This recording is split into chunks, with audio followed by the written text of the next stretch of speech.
versículo 7 al 9. Es donde está la clase el día de hoy. Efesios 3, versículo 7 al versículo 9. Cuando lo tenga puede decir amén. Dice la palabra del Señor, en el nombre del Padre, del Hijo y del Espíritu Santo, del cual fui hecho ministro, conforme al don de la gracia de Dios que se me ha concedido según la eficacia de su poder. A mí, que soy menos que el más pequeño de todos los santos, se me concedió esta gracia, anunciar a los gentiles las inescrutables riquezas de Cristo y sacar a la luz cuál es la dispensación del misterio que por los siglos ha estado oculto en Dios, creador de todas las cosas. Oramos. Padre, gracias en esta noche, porque hasta aquí, Señor amado, tú nos permites, Padre mío, estar de pie, Señor, y gracias por tu palabra, Padre, porque la palabra tuya, Señor, es la que nos da la fortaleza, Señor, porque tu palabra es vida y es espíritu, y en esta noche acudimos, Padre, porque necesitamos de la palabra, reconociendo con lo que dice las Sagradas Escrituras, de que no de tan solo pan vivirá el hombre, sino de toda palabra que sale de la boca tuya. Así que en esta noche te pido, Señor, permíteme poder enseñar la palabra tuya, Señor, con mucho cuidado, con temor y temblor, Padre, sabiendo, amado Dios, de que la palabra se enseña conforme al contexto bíblico. Por lo tanto, te pido en esta noche, Padre, no me permitas, Señor, enseñar cosas que no estén en la Biblia, Padre. Te lo ruego todo esto en el nombre de Jesucristo. Y ahora te pido, Padre, que tú bendigas la congregación. Bendice a cada hermano que se ha dado cita, Padre, para estar aquí en el culto. Padre, también te pido por aquellas personas, Padre, que no han podido venir, mayormente aquellos que no tienen transportación. Personas, Señor, que no se pueden mover de casa por razones, Señor, quizás de enfermedad. Te pido por ellas que tú las bendigas, Padre. Pero aquellas personas, Padre, que por razones, Señor, de que ya no han querido congregarse, te pido por ellas, Padre mío, que toques su vida, que trates con ellos, Padre, y que a través de la palabra ellos puedan, Señor, volver nuevamente, Señor, a poderse congregar para escuchar la palabra tuya, porque hace falta en sus corazones, Padre. En el nombre de Jesús. Amén. Tomen su asiento, Dios los bendiga en esta noche. Continuamos, hermanos, en esta noche con el tema la revelación del misterio de Cristo. Estoy hablando sobre una serie que hemos iniciado sobre el capítulo 3 de Efesios, la serie que viene siendo el propósito eterno de Dios. Y vamos a continuar. Ya no nos queda mucho que llevar a cabo sobre esta porción del capítulo 3, pero quizá unas 2 o 3 lecciones más y terminaremos con el favor de Dios. Sabe que lo que habla aquí respecto al propósito de Dios en cuanto al Evangelio, hablando el apóstol Pablo aquí, más bien lo que vemos es que Dios exige lo que viene siendo la difusión del Evangelio o propagar el Evangelio, difundir el Evangelio, llevar el Evangelio, hermanos, para todas partes, porque el plan de Dios es de que el Evangelio llegue a todas las áreas del mundo, no únicamente al área nuestra, sino en aquellos lugares donde todavía no conocen la palabra del Señor. Así que, hermanos, este es el plan de parte del Señor, y también sabiendo que las buenas nuevas traen reconciliación de la humanidad para con Dios. Y Pablo se ve a sí mismo como ministro. Esto es lo que dice Pablo aquí, como ministro, y la palabra ministro es servidor. Y hay una enseñanza, o sea, más bien algo que vamos a traer esta noche respecto a la enseñanza de ministro o la palabra servidor, porque hay muchas personas que probablemente la palabra ministro o siervo la elevan demasiado, y no es así. El ser un ministro es un siervo de Dios. Y es una gran responsabilidad la que tiene. Y más bien hay una exigencia de parte de Dios para con nosotros de que el Evangelio siga siendo predicado, hermanos, y llevado a diferentes partes con el plan de que la gente que no conoce a Cristo sea salva. Es el propósito de parte del Señor. Así que, hermanos, de la misma manera, a nosotros también, hermanos, como iglesia, el Señor nos ha dado una misión que llevar a cabo. ¿Sabe usted esto, verdad? No es únicamente el que usted y yo ya seamos salvos y ya estuvo, vamos a sentarnos felices de la vida, vivir una vida agradable. Pero déjeme decirle, tenemos una gran responsabilidad. Y si usted va a Mateo capítulo 28, versículo 19 al 20, vamos a encontrar la responsabilidad de la iglesia.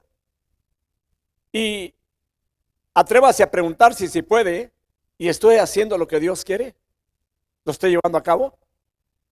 ¿Estoy complaciendo a Dios en esa misión? Miren lo que dice, y pues, y hacer discípulos de todas las naciones, bautizándolos en el nombre del Padre, y del Hijo, y del Espíritu Santo, enseñándoles a guardar todo lo que os he mandado. Y aquí estoy con vosotros todos los días hasta el fin del mundo. La iglesia tenemos una responsabilidad de hablar del evangelio. ¿Cuándo fue la última vez que le habló del evangelio a alguien? Siempre hay la oportunidad, sinceramente, siempre hay la oportunidad de hablarle a alguien de Cristo, hermano. Y nunca nos avergoncemos, hermano. Es un privilegio el que esas buenas nuevas de salvación fluyan a través de nuestras vidas para llevárselo a las personas que no conocen a Cristo. Este es el propósito más grande de la iglesia en medio de la tierra. Ahora, veamos, vamos a tocar el primer punto. El misterio de Cristo afectó profundamente a Pablo. Versículos 7 al 9, del cual fui hecho ministro, conforme al don de la gracia de Dios que se me ha concedido según la eficacia de su poder. A mí, que soy menos que el más pequeño de todos los santos, se me ha concedido esta gracia, anunciar a los gentiles las inescrutables riquezas de Cristo y sacar a la luz cuál es la dispensación del misterio que por los siglos ha estado oculto en Dios, creador de todas las cosas. Aquí miramos en Pablo, hermanos, que está más bien reconociendo con humildad que no es digno de este don, porque es lo que él menciona, que es un don que Dios le ha dado.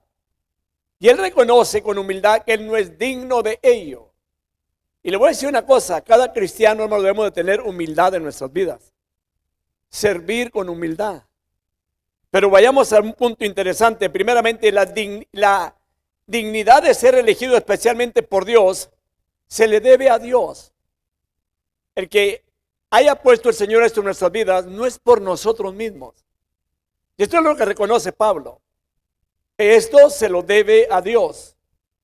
Y ojalá y podamos recordar siempre, hermano, el que ahora tengamos a Cristo en nuestro corazón, que haya llegado el evangelio a nuestras vidas, se lo debemos a Dios. No es de nosotros mismos. No, es de Dios. A Dios le plació, hermanos, el permitir que llegara el evangelio a nuestros corazones, el tocar nuestro corazón, el redarguirnos de pecado, para que, hermanos, llegara la salvación del alma. Entonces, hermanos, cuando hablamos de este ministerio, el ministerio fue, hermanos, un brillante privilegio para Pablo, porque así lo mira de esta manera. Y deberíamos también nosotros sentirnos igual de la misma forma, privilegiados de ser parte del pueblo de Dios y también de que el Señor nos haya alcanzado. Hermanos, estamos más que privilegiados, hermano. Somos muy bendecidos de parte del Señor, en que siendo pecadores, hermano, y que el Señor haya tenido a bien, hermano, rescatarnos, limpiarnos de pecado, de toda la inmundicia que había en nuestras vidas, y luego poner, hermano, ese evangelio en nuestras vidas, hermano, es un gran privilegio el ver conocido a Dios, ser parte de la familia de Dios, tener a Cristo en nuestro corazón, hermano, estamos muy bendecidos. Es un gran privilegio, esto es lo mejor que puede alcanzar el ser humano en este mundo, hermano. Quizá usted haya escuchado personas, hermano, que en la vida procuran llegar a ser alguien. Y luego ya cuando logran aquellos logros en sus vidas, hermano, se siente privilegiado porque lo logró. Pues déjeme decirle que el cristianismo va más allá todavía que lo que la gente pueda lograr aquí en esta tierra. Va más allá. Ser hijos de Dios, hermano, es lo máximo. Esto no se compra. Y ni se tiene que estudiar en alguna área o en algún colegio o en una alta escuela para decirnos cómo se puede llegar a ser hijo de Dios, hermano. No, el que vino a enseñarnos para que pudiéramos llegar a ser hechos hijos de Dios en el perdón de sus pecados fue la sangre de Cristo derramada en la cruz del Calvario.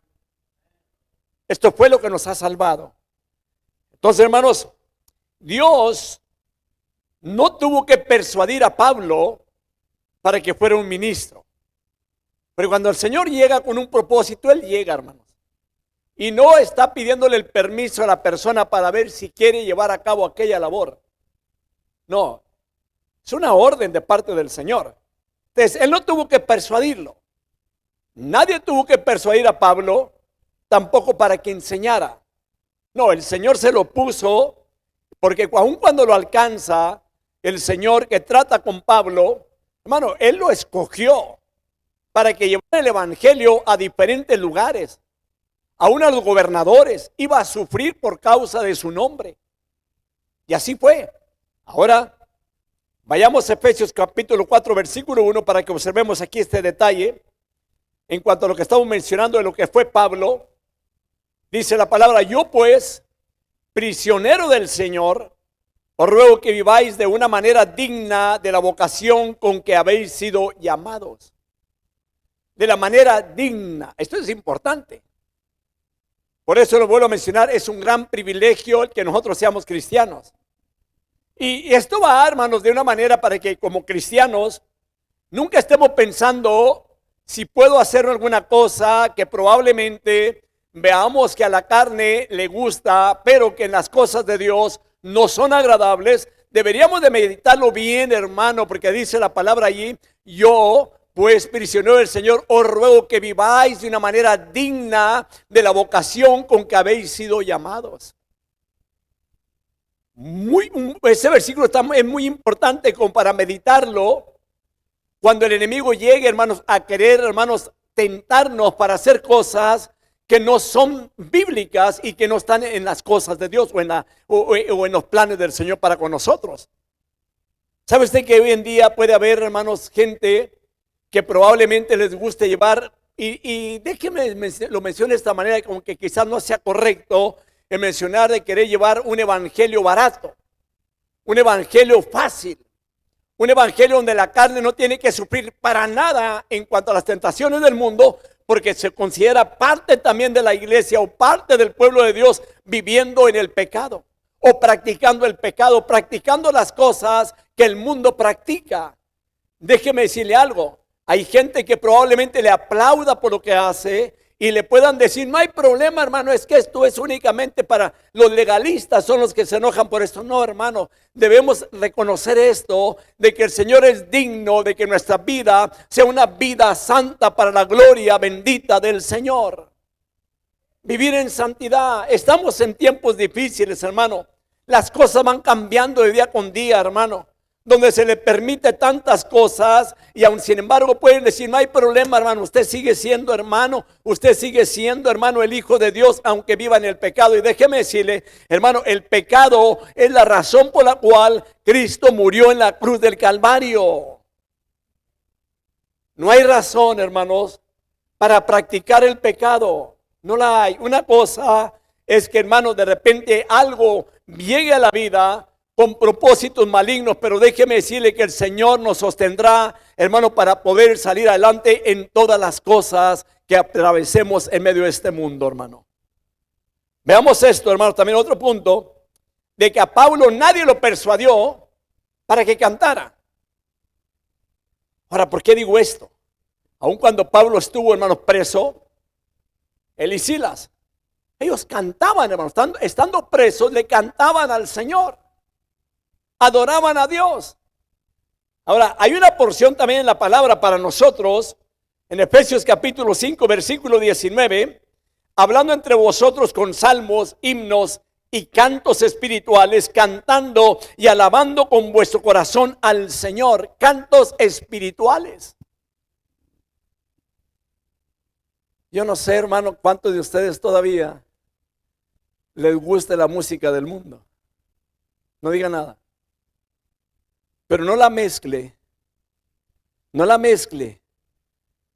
en cuanto al cristianismo. No la mezcle, no. Porque aún la música mundana, hermanos, trae un mensaje. Y no es un mensaje de salvación, no es un mensaje de santidad, es un mensaje para provocar a la gente a practicar el pecado.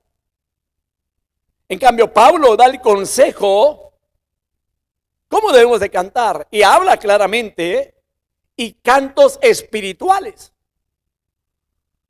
Hay gente que le puede decir, no, hermano, es que el pastor Rivas es medio, ¿cómo le pudiéramos decir? Legalista, en pocas palabras, como luego a veces así pueden titularme. He notado, hermanos, en el correr de los años, mucha gente ha venido y mucha gente se ha ido.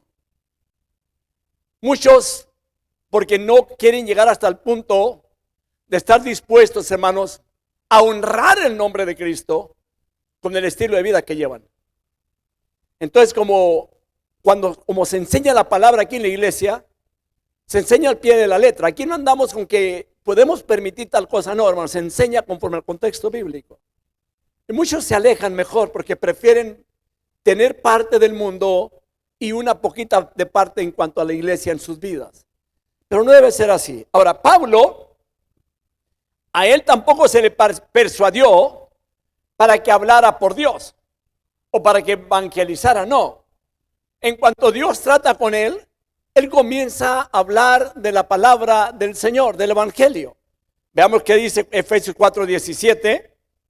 Dice la palabra, esto digo, pues, y afirmo juntamente con el Señor, que ya no andéis así como andan también los gentiles, en la vanidad de su mente. Que ya no andéis como andan los gentiles en la vanidad de su mente. O, por ejemplo, otras las cosas también, estoy hablando de lo que es un ministro. A él tampoco se le persuadió que tenía que visitar a las demás iglesias para ir a animarlas a continuar en el evangelio, a llevar la palabra del Señor. Observe otro detalle en 1 Corintios 13:1. Esta es la tercera vez que voy a vosotros, por el testimonio de 2 o 3 testigos se juzgarán todos los asuntos. A Pablo tampoco, hermanos, nadie lo persuadió para administrar los asuntos de la iglesia, sino que todo esto, hermano, le nació en su corazón de parte de Dios. 1 Corintios capítulo 7, versículo 1 al 5. En cuanto a las cosas que me escribisteis, bueno es para el hombre no tocar mujer. No obstante, por razón de las inmoralidades, que cada uno tenga su propia mujer y cada una tenga su propio marido, que el marido cumpla su deber para con su mujer, e igualmente la mujer lo cumpla con el marido. La mujer no tiene autoridad sobre su propio cuerpo, sino el marido, y asimismo el marido no tiene autoridad sobre su propio cuerpo, sino la mujer. No os privéis el uno del otro, excepto de común acuerdo y por cierto tiempo, para dedicaros a la oración. Volved después a juntaros a fin de que Satanás no os tiente por causa de vuestra falta de dominio propio. Asuntos que administrar dentro de la iglesia. Pablo era una persona que en todas estas cosas estaba disponible para aconsejar qué se tenía que llevar a cabo dentro de la iglesia. O también en cuanto al punto del dinero, nadie le persuadió para dar de su dinero. Como hoy en día, hermano, puede haber, hermanos, predicaciones donde se toma más tiempo para poder levantar la ofrenda o sacar todo lo que traiga la congregación. Después de que lo vacían todo, entonces hay que predicar, es unos 10 minutos. Nada de esto. Veamos lo que dice 2 Corintios 8:20. Teniendo cuidado de que nadie nos desacredite en esta generosa ofrenda administrada para nosotros. 2 Corintios 9:6-9. Por esto os digo, el que siembra escasamente, escasamente también segará, y el que siembra abundantemente, abundantemente también segará. Que cada uno dé como propuso en su corazón, no de mala gana ni por obligación, porque Dios ama al dador alegre, y Dios puede hacer que toda gracia abunde para vosotros, a fin de que teniendo siempre todo lo suficiente en todas las cosas, abundéis para toda buena obra, como está escrito, Él esparció, dio a los pobres, su justicia permanece para siempre. Estoy hablando de un ministro del Señor. Pablo, él no tuvo que ser obligado por nadie. Todo lo que Pablo hizo, lo hizo de corazón. En nuestra vida cristiana, no nos tienen que obligar a hacer algo, sino que todo lo que hagamos, lo hagamos de corazón para el Señor. Amén. No sé si se escuchó, o a lo mejor el volumen no llega bien hasta allá para subir el volumen. Es que es la verdad, hermanos, porque suele suceder que va a preguntar a alguien y tiene que ser forzoso. ¿Lo tengo que hacer? No. No es por obligación.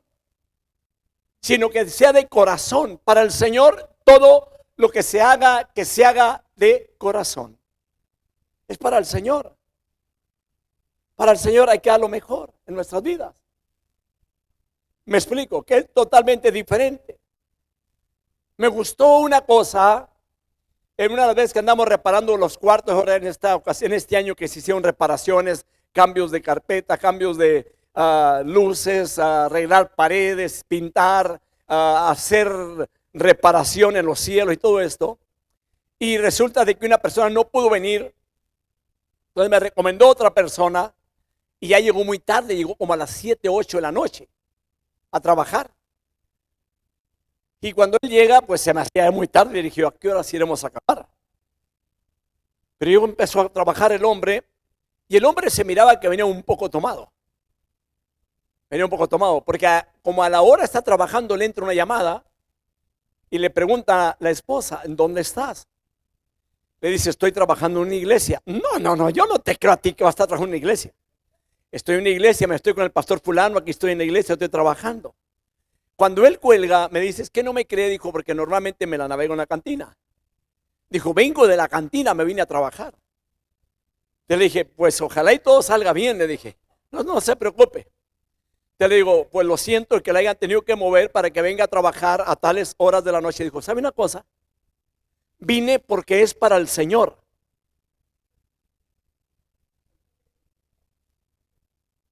¿Qué le podía decir allí? O sea, que una persona que no conozca al Señor, que lo que vino a hacer, lo vino a hacer con todo su corazón. O sea, que no interesaba la hora, porque era para Dios. Créame, fue una experiencia para mí. Porque en muchas ocasiones probablemente, hermanos, le pidan a usted o usted como líder le diga a otro hermano, venga a ayudarme a hacer tal cosa, que le va a decir, bueno, no hay otra persona que lo pueda hacer. ¿Por qué yo? Habiendo tanta. ¿Por qué nomás yo? O puede haber alguien que se le acerque a usted y le diga, hermano, usted siempre lo ve trabajando, ¿que no hay más gente que haga ese trabajo?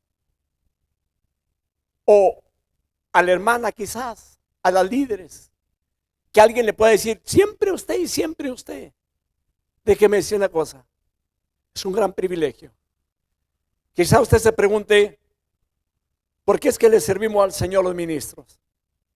Porque el llamado viene, hermanos, de parte del Señor en nuestras vidas.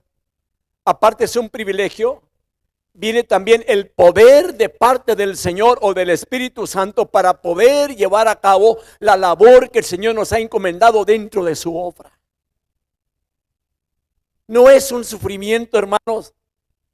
No es el decir, me siento fatigado o me siento estresado por lo que soy, necesito unas vacaciones, quiero irme, estarme un mes lejos. No, hermano.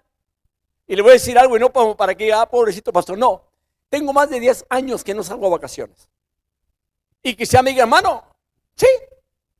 Y quizá me diga, ¿me hará falta? No me siento que me haga falta. Sinceramente, disfruto lo que hago para la gloria bendita del Señor y lo hago con todo mi corazón, hermano. Porque es para Dios, hermano, y a Dios hay que darle lo mejor de nuestras vidas. Me llama la atención también de la forma en que una persona, hermanos, cuando le predicaba un evangelio, era una persona que era un jefe de una tribu indígena o de una tribu, me parece que esto fue por acá, por los Estados Unidos, hermanos, donde hay diferentes tribus todavía. Y cuando le predicaron el evangelio, el hombre sintió que Dios tocó su corazón y se levanta bien al altar. Y aquel jefe indio nos llegó con su lanza, su penacho, tenía su caballo afuera. Y cuando llega al altar, aquel hombre le dijo, jefe indio, da su penacho para Cristo. Y fue y se sentó. Y siguió la predicación y aquel hombre se vuelve a levantar, no se sintió contento, sino que llega al altar y dice, jefe indio, da su lanza para Cristo. Se vuelve a tomar su asiento, pero sentía que no estaba dando lo suficiente o que no había hecho lo correcto. Llega al altar y le dice: jefe indio, da su caballo para Cristo. Vuelve a tomar asiento, pero se siente que algo más necesita hacer. Llega al altar y le dice: jefe indio, da su vida para Cristo. Y es que es la realidad. Lo que nosotros debemos hacer es darle toda nuestra vida al Señor. De lo demás, Él se encarga. Él pondrá las cosas como servirle. Él nos ayudará para continuar en medio de esta vida, para avanzar, hermano. Aunque estamos en tiempos difíciles, hermano, no se preocupe, Él sabrá cómo le va a hacer, hermano, para que nosotros caminemos hacia adelante, hermano. Nomás con que no nos falte a Él, hermano, en nuestras vidas, lo tenemos todo. Lo tenemos todo. Entonces, hermanos, Pablo no tuvo que ser obligado para llevar a cabo ninguna de estas cosas. Él consideró que su llamado o a ser un buen ministro de Dios, como él era el más grande de los privilegios que tenía él, hermano, como cristiano. Y cada uno, hermanos, de los que hemos sido llamados por el Señor, estamos también bajo obligación de continuar, ahí sí, obligación de continuar, de andar o continuar en este andar en Cristo o en este andar con Dios y de vivir, hermanos, ese llamamiento de parte del Señor de tal manera que le traigamos honor a Dios, hermano, que le traigamos honor al nombre de aquel a quien pertenecemos, hermano, porque usted no se pertenece a sí mismo. Le pertenecemos al Señor Jesucristo. Él nos compró en la cruz del Calvario, hermanos. Le pertenecemos a Él. Entonces, ¿qué tenemos que hacer? Promover el evangelio para que llegue la paz, para con todos los hombres, la paz entre Dios y los hombres, hermano. Esto es lo que debemos de hacer. Punto número 2, la salvación en Cristo hizo que Pablo se convirtiera en un ministro. Y vamos a hablar un poquito sobre un ministro. Quizá va a haber gente que me dice: bueno, esta enseñanza no es para nosotros, es para usted, pastor. Pero ahí vamos para allá. Versículo 7, del cual fui hecho ministro conforme al don de la gracia de Dios que se me ha concedido según la eficacia de su poder. El don de la gracia que se me ha concedido según la eficacia de su poder. Y cuando habla sobre la eficacia de su poder, déjeme aclararle, está hablando del poder del Espíritu Santo. Porque sin el poder del Espíritu Santo, hermano, la iglesia no camina. No hacemos nada, no avanzamos. Ahora, la palabra ministerio o ministro, porque él mismo se considera ser un ministro, hablando Pablo aquí, del cual fui hecho ministro. Y esta palabra ministro viene de la palabra latina que viene siendo ministerium y equivale a servicio. Y si quiere apuntarlo, apúntelo. La palabra ministro equivale a servicio. Cuando usted escucha a alguien que dice soy un ministro de Dios, está diciendo soy un servidor de Dios.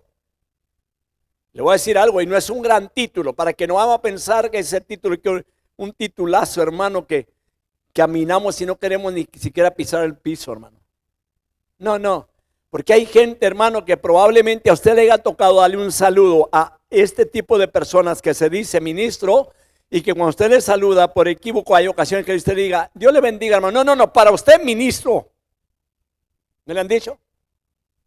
O para usted fulano de tal, con un título muy elevado. Pero vayamos a ver ahí en este punto muy claro. Así que, hermanos, ministro es una persona que realiza un servicio. Esto es lo que viene siendo un servicio. Y le voy a decir claro, no dijo reverendo. Está aclarado, ¿verdad? No dijo reverendo. Dice ministro. Y es una persona que realiza un servicio que asiste, ayuda o ayuda a otro. Y en el Antiguo Testamento se utiliza la palabra ministro para traducir esta palabra que es mesaret, refiriéndose a alguien que está al servicio de una persona importante. O sea que el ministro no es la persona importante, sino el importante es a quien le sirve el ministro. Aquí no es la persona de su servidor importante, aquí lo importante es el Señor Jesucristo. Aquí lo importante es Dios, a quien le sirvo con todo mi corazón. Porque así tiene que ser en nuestras vidas, hermano. Y es la gran realidad, hermano, es para el Señor. Todos trabajamos para el Señor. Ahora que se nos haya dado una responsabilidad diferente, de todas maneras trabajamos para el Señor, todos unidos para la gloria de su nombre, hermanos. Entonces, hermanos, no sé si quiera que lo vuelva a mencionar eso. Lo dejamos así, ¿verdad? Ahora, Josué, él era un servidor. Josué, el que le ayudaba a Moisés. Y ahí es donde viene esa palabra también, mesaret. O sea, mesaret es la palabra servidor y Josué era servidor de Moisés. Vaya usted a Éxodo 24:13. A mí me sorprende una cosa, de que hay personas en la vida, hermanos, que quizás quieran llegar al pastorado, lo puedo decir de esta manera, pero no quieren servir dentro de la iglesia. Pero quieren llegar a ser pastores. Y llegar a ser pastores es un siervo. Ahora, miren lo que dice la palabra. Y se levantó Moisés con Josué, su ayudante. Mira, más claro. A un ayudante. Nunca le ha tocado a usted, hermano, que llegue alguien y que le diga: mi nombre es fulano de tal, y él es mi ayudante. Y en otro lugar dice Michalán.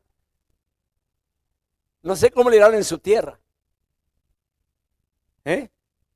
Un ayudante, ese es lo que era Josué, ayudante. El ayudante de Moisés, para ser más claro. Giezi, en el Antiguo Testamento, era el sirviente o el ayudante de Eliseo.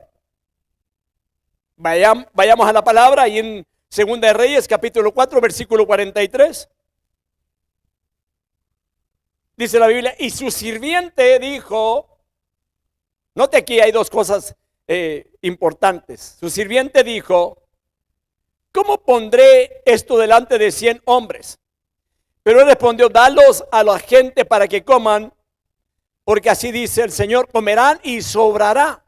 Ahora, aquí hay dos palabras que encontramos: ayudante, sirviente,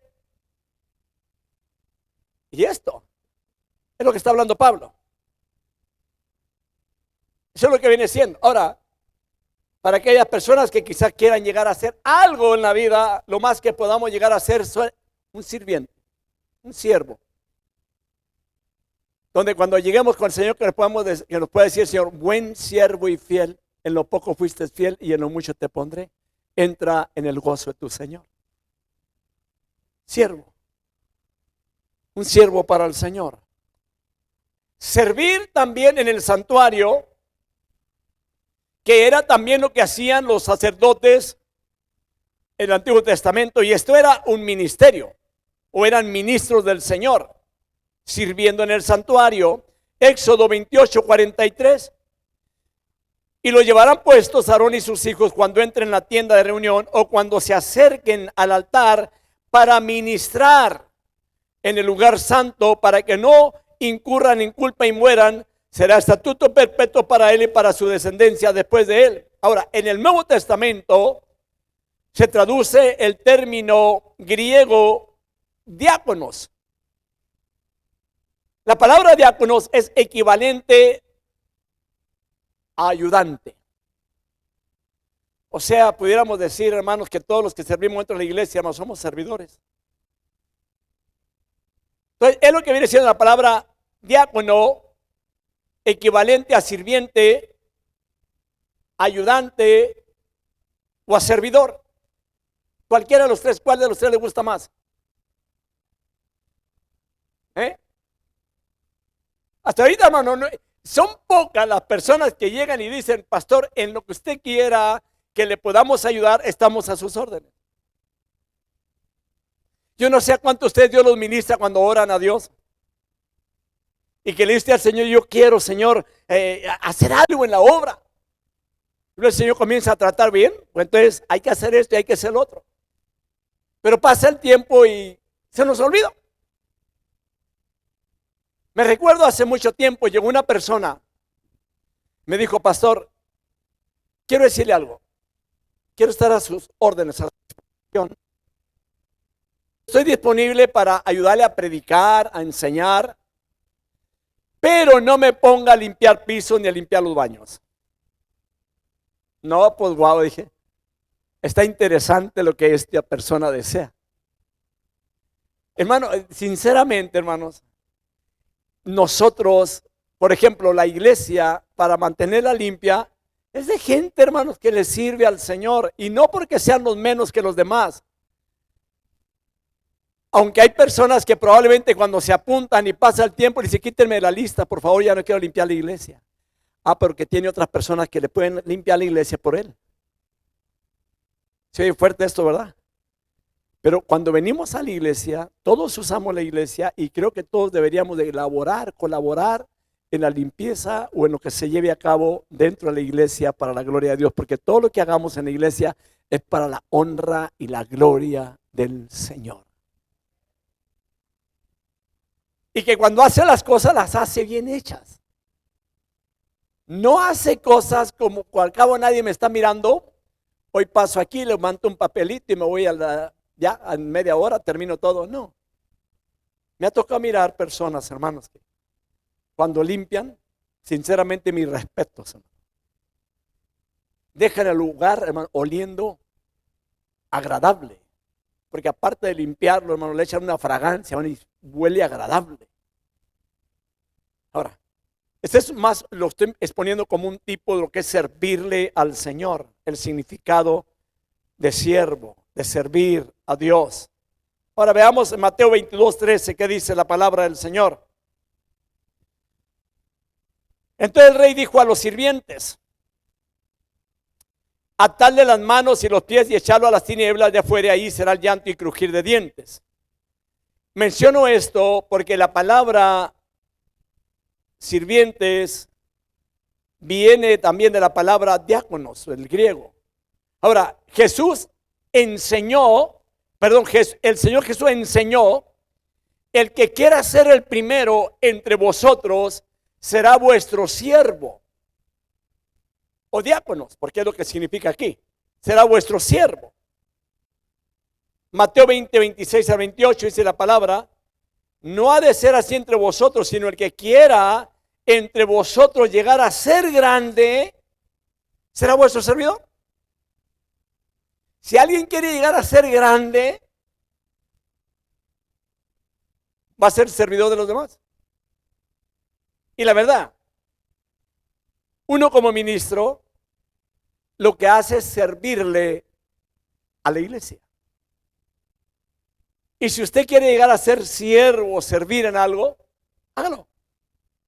Si usted quiere llegar a ser grande, no desea un título, porque voy a mencionar esto, de que la idea en el Nuevo Testamento hace más énfasis en el carácter de servidor que en el eco o la resonancia o hacer sonar mucho el título.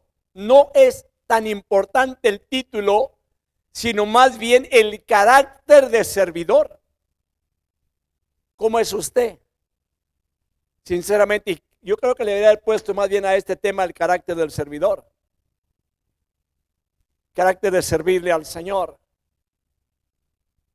¿Sabe? Me llama la atención cuando voy allá a lo que viene siendo en la iglesia primitiva en el libro de los Hechos.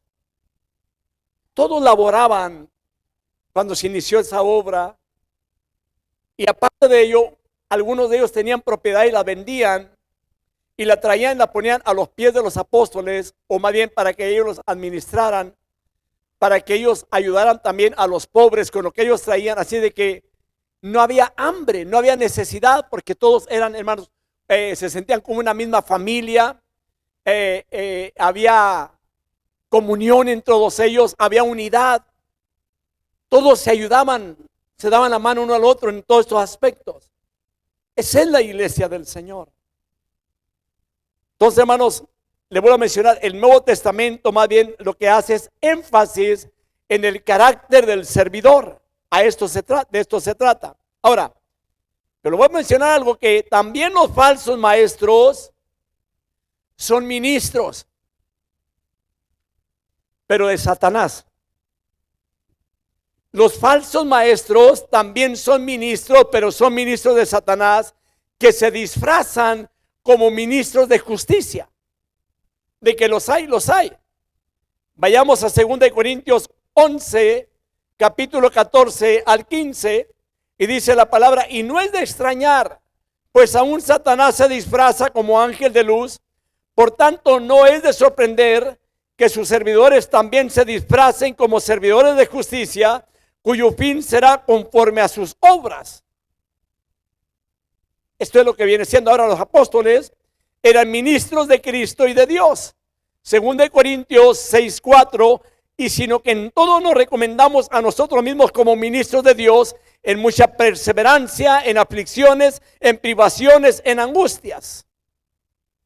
Esta palabra también, hermanos, se traduce con el término upuretes, que tiene la misma idea de servidor, pero con una connotación más humilde. Oiga bien eso.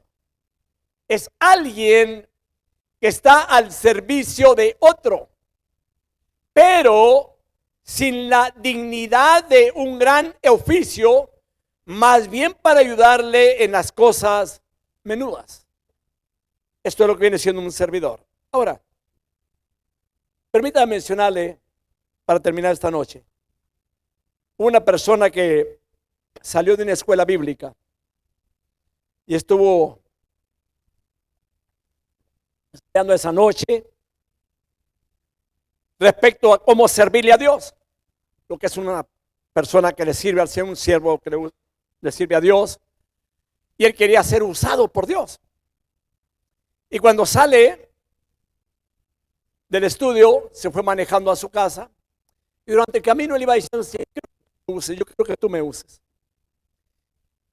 Y luego él sintió en su corazón que le habla al Señor. Muy bien, le dijo: para en la tienda fulana y vas y compras un galón de leche.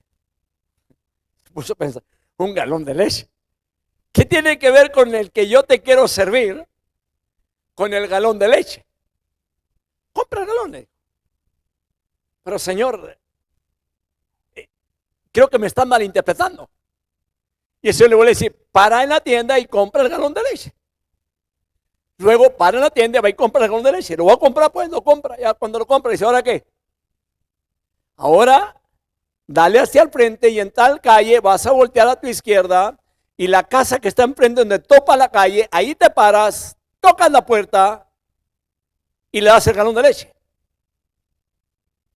¿Y esto qué tiene que ver con el punto que le dije al Señor que me use? Porque habemos gente que le decimos: Señor, quiero que me use, Señor. Y cuando nos quiere usar, nos rehusamos. Bien, aquel hombre llega al lugar indicado, toca la puerta, pero antes de tocar la puerta oía pleitos, el llorar de una criatura, a llor y llore, que no la podían controlar. Al final el hombre le dice a la mujer: ve, abre la puerta, ábrela tú. Va el hombre y abre la puerta, y cuando la abre, la sorpresa de él es que llega un hombre con un galón de leche y le dice el hombre: yo no sé, pero Dios me envió aquí a traer un galón de leche. Y le dice el hombre a la mujer: ándale, ven, córrele, porque hay una persona aquí que trae leche. Le dijo ella: eso es exactamente lo que necesitamos para controlar a mi hijo, que en todo el día no le hemos podido dar de comer porque somos gente pobre que no tenemos nada que darle de comer a este niño. Entregó aquello, aquel muchacho se devuelve y en el camino le pide perdón al Señor: Señor, perdóname. Ahora puedo entender lo que es servirte a ti. Lo que es decir: úsame, y cuando tú nos quieres usar, y estar disponibles. Se lo digo esto porque a veces creemos que servirle al Señor es únicamente detrás de un púlpito. No, hermano, no es únicamente aquí detrás de un púlpito. Hay mucha necesidad en medio del mundo. Hay mucha necesidad en diferentes partes. Si usted cree, hermano, que usted es pobre, ojalá le tocara mirar gente, hermano, que están en condiciones tan tristes, tan difíciles. El otro día me encontré aquí el lunes, me encontré a una persona tirado ahí en la puerta. Me acerco a él y le hablo, me respondió, le digo, ¿qué es lo que está haciendo? Me dice, ya me voy, únicamente me estoy sacudiendo el pelo. Bueno, lo estuve observando, hispano, y le digo, ¿qué es lo que te pasa? Pues míreme las condiciones que ando. Le dije, es la droga la que te trae así, ¿verdad? Sí. Estuve dialogando con él. Me dice, pero no hay la manera de salir de esta situación. Uno escaso 22 años. No hay cómo salir. Le dije, la salida de esta situación se llama Cristo. Le presento a Cristo como Salvador. Me dice, sí quiero aceptarlo. Oré por él, se lo presenté al Señor. Luego ya cuando termino, le digo, entró una inquietud, ¿has comido? No, me dijo. Pero ahorita voy a buscar a ver qué como. Digo, ¿y traes con qué comprar comida? No. Entonces pensé, la obra no está terminada. Dije, ten para que vayas a comer. Pero le dije, de ti depende. Si tú quieres comer, vas a comer. Si quieres ir nuevamente a comprar lo que te tiene en la basura, te vas a ir peor todavía. De ti depende, aquí está. Me dijo, ¿ustedes tienen servicio en la iglesia? Sí. Le di los horarios. Espero volverle a mirar, no sé, pero les pido oración. Él se llama Rosendo. Que el Señor los bendiga en esta noche.